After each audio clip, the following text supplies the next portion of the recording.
I took a month off of caffeine, anything caffeinated, which was the Cold first turkey? cold turkey, which was the first time I've done that.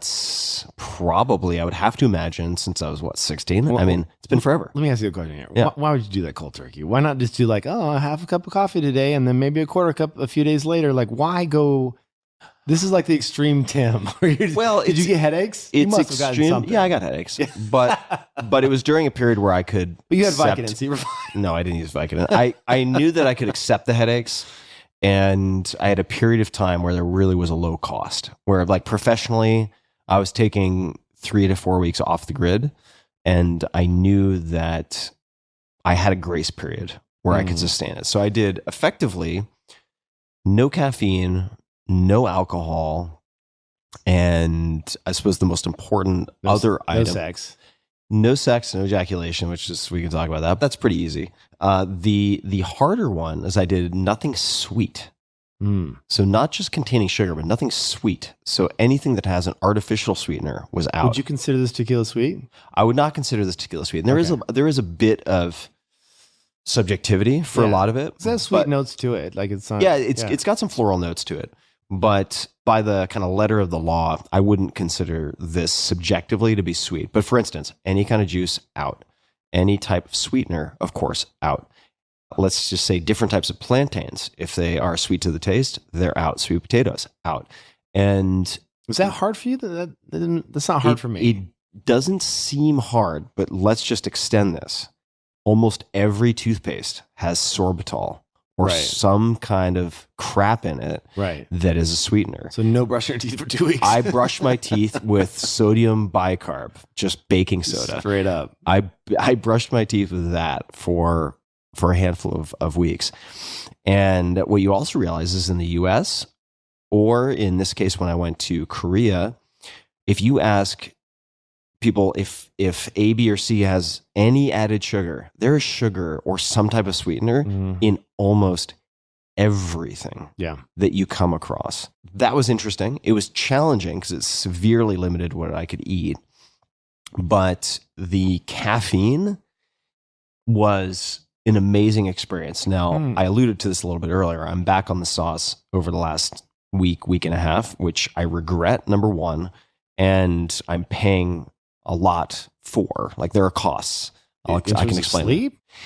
So let me back up, and I'll just give you the punchline. Tell us why you did this to begin with, because you didn't mention that. Like, there wasn't a New Year's resolution. Why? Yeah, so the reason I did, it started because I was in South America doing a bunch of weird stuff, and there were restrictions, and then I just extended everything. By weird stuff, let's psychedelic stuff. Yeah, psychedelics. Okay, which will tie into a part of my strange story later. But I hadn't done the type of training I was doing in South America in probably 5 or 6 years. And so I took restrictions very seriously. I think that is important, in my opinion.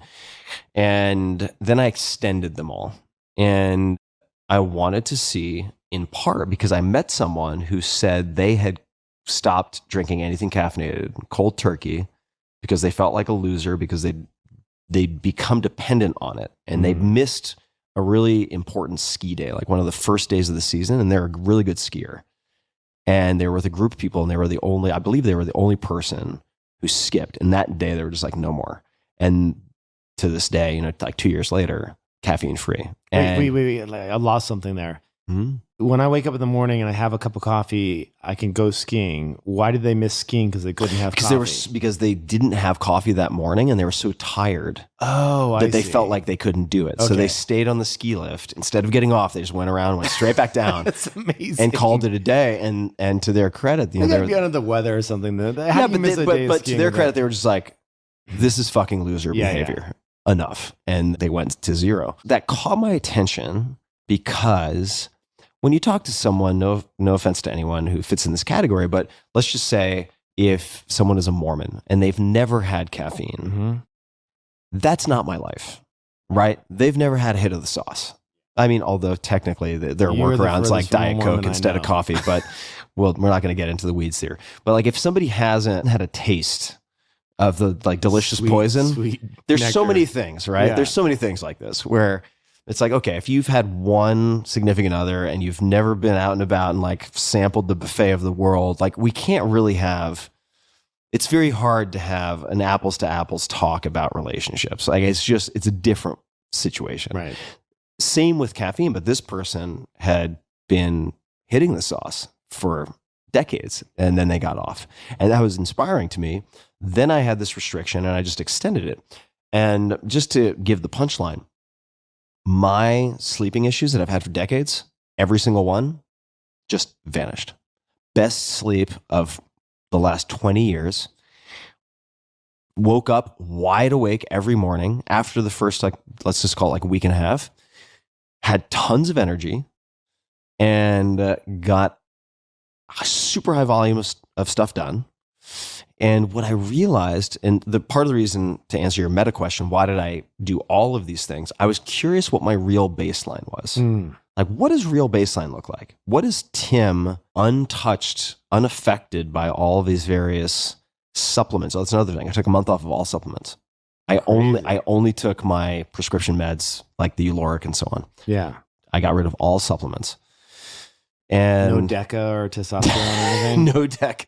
No, nothing. Okay. And I was very curious to reacquaint myself with what like the sort of pure baseline Tim is. And it turns out baseline Tim does really well. And why go back then? Why? Well, you got hungover. No, I didn't get hungover. I didn't get hungover. Because it's good after a hangover, a little bit of juice. So I also, before I went to South America, I listened to an audiobook which was called, or is called, The Easy Way to Quit Caffeine. And that is an extension of a brand that started with smoking. I think it's the easy way to quit smoking. And I know people who have literally multiple people who've listened to this. They have their last cigarette and they're done and they stop.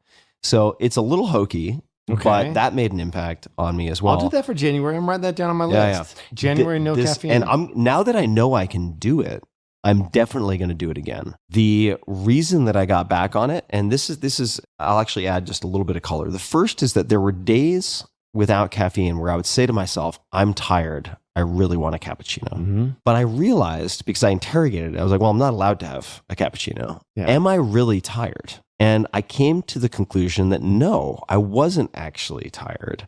I just wasn't fucking wired. You see what I mean? Like my normal had become multiple coffees in the morning and God knows what else. So I had taken as my baseline a default, I mean, wired sounds too negative, but like stimulated state.